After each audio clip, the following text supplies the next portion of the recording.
আসসালামু আলাইকুম। আজকে রমজানের 14 রোজা। সময় কত দ্রুত চলে যাচ্ছে তাই না? এই তো সেই দিন শুরু হলো, আজকে 13 থেকে 14 চলে এলাম। আজকের দিনটা আমাদের জন্য অনেক বেশি ইমোশনাল, বিশেষ করে সারার জন্য অনেক মন খারাপের একটা দিন। আমার মেয়ে বেবি হিসেবে কিন্তু ওর চুলগুলো মাশাআল্লাহ অনেকটা লম্বা। সারার এই লম্বা চুলগুলো আজকে আমরা কেটে ফেলবো। সত্যি বলতে কি শুধু ওর না, আমারও অনেক মন খারাপ। এই চুলগুলো আমি কত যত্ন করি, আর ও তো নিজের চুল খুব ভালোবাসে, কিন্তু কখনো কখনো প্রয়োজনের জন্য কিছু সিদ্ধান্ত নিতেই হয়। যখন আমরা শপিং এ যাই তখন ওর এই লম্বা চুলগুলোর জন্য অনেক এক্সেসরিজ কিনতে থাকে, যেমন সুন্দর সুন্দর clips, hair band, rubber band. আমারও কিন্তু ওর এই চুলগুলো সাজাতে খুবই ভালো লাগে। আমিও কিন্তু ওর জন্য খুব কিউট কিউট জিনিসপত্র কেনাকাটা করতে থাকি সব সময়। আর আজকে ওর এই সুন্দর কিউট চুলগুলো কেটে ফেলতে হবে। ওর গোসল শেষ করলাম, তারপরে ওর ভেজা চুলগুলো ড্রাই করে দিচ্ছি। এই চুলগুলো যখন ড্রাই করছিলাম তখনও অনেক বেশি মন খারাপ হচ্ছিল।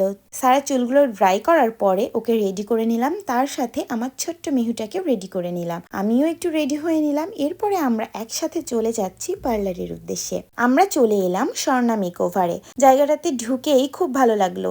খুব সুন্দর করে সাজানো পরিপাটি, একদম শান্ত একটা পরিবেশ। এখানে আসার পরে ওনার আপুর সাথে কথা হলো, যদিও আমার আগে থেকেই মানে বাসা থেকেই ওনার আপুর সাথে কথা হয়েছিল।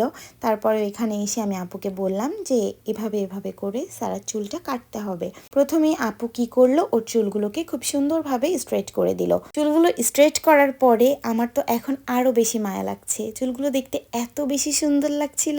আর এখানে সবাই বারবার বলছিল এত সুন্দর চুল কেন কাটবেন। আমারও তো একই প্রশ্ন, কিন্তু উপায় নেই, কাটতেই হবে।